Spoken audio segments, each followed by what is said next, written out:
గురుగారు, తిరుమల శ్రీ వెంకటేశ్వర స్వామి గెడ్డం కింద ప్రత్యేకంగా కర్పూరంతో అలంకరించడంలో ఆంతర్యం ఏమిటి? చాలా కాలం క్రితం నాకు కూడా ఈ సందేహం ఉండేది, ఇక్కడ ఎందుకు పెట్టారు కర్పూరం అని. దానికి తెలిసినటువంటిది వెంకటేశ్వర స్వామి యొక్క ఆ తిరుమల యొక్క స్థల పురాణంలో చెప్పబడి ఉన్నది. ఒకానొక సందర్భంలో ఒకానొక తోటలో ఒక బ్రాహ్మణుడు అక్కడ ఉండేటువంటి దళాలన్నీ కోసుకుంటున్నాడు, తులసి దళాలు. ఆ కోసుకుంటున్నప్పుడు అనేక రకాలైనటువంటి క్రిములు కీటకాలు వస్తున్నాయి, వాళ్తున్నాయి. వాటిల్ని తోలుకుంటున్నాడు, వాటిల్ని దులుపుతున్నాడు, దళాలు కోస్తున్నాడు. ఓ చిన్న పిల్లవాడు వచ్చి నేను నీకు సహకారం చేస్తానయ్యా అన్నాడు. ఆ దళాలు కోయటంలో నువ్వు నాకు సహకరించవద్దు అన్నాడు ఆ బ్రాహ్మణుడు. ఎందువల్ల? యథాశ్రేయసే పూజాకర్మాభి త్వదీయం సహసా అనులోపయంతు అని శాస్త్రం చెప్పింది. ఏమిటి దీని భావం? ఎవరు పూజ చేస్తున్నారో వారే వెళ్ళి పుష్పములు కానీ దళములు కానీ అపచయం చేసి తెచ్చి భగవంతునకు సమర్పించాలి.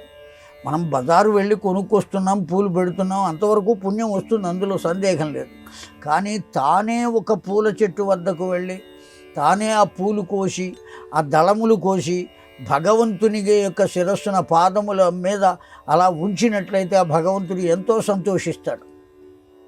ఇబ్బడి ముబ్బడిగా వరములు మనకు గుప్పించి ఇస్తాడు.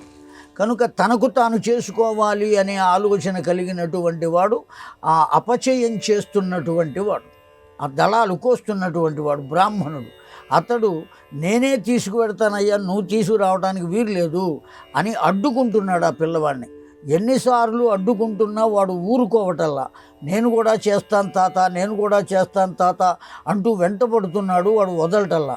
అందుకోసమని తన చేతిలో ఓ చిన్న కర్ర ఉంటే ఒక్కసారి అట్లా విసిరేటప్పటికీ గడ్డానికి తగిలింది. ఆ గడ్డానికి తగిలితే అక్కడ నుంచి రక్తం కారుతుంటే అయ్యయ్యో నేను తొందరపడి చేశానే అని ఆ పిల్లవాడికి అక్కడ కర్పూరాన్ని అద్దాడు. ఆ గడ్డం దగ్గర ఆ కర్పూరాన్ని అద్దేటప్పటికీ ఆ రక్తధార ఆగిపోయింది. ఆ వచ్చిన పిల్లవాడు ఎవ్వరో కాదు, వెంకటేశ్వరుడు. కనుకనే ఆనాడు ఆ దళములు కోస్తూ ఆ పుష్పములు కోస్తూ ఉన్నటువంటి వాడు చేత ఏర్పడినటువంటి గాయమునకు గుర్తుగా, ఆ భగవంతుని యొక్క లీలకు గుర్తుగా మనకందరికీ కూడా ఆ కథను గుర్తు చేసి, భగవంతుడు అలా ఏ రూపంలో వస్తాడో మనకు తెలియదయ్యా, మనం ఎలా పడితే అలా ప్రవర్తించరాదు అని చెప్పటం కోసమే ఆ పిల్లవాడు రూపంలో వచ్చాడు. ఆయన తెలియక అలా చేసేటప్పటికి రక్తం వచ్చింది అనేటువంటి విషయాన్ని మనం తెలుసుకోవాలి.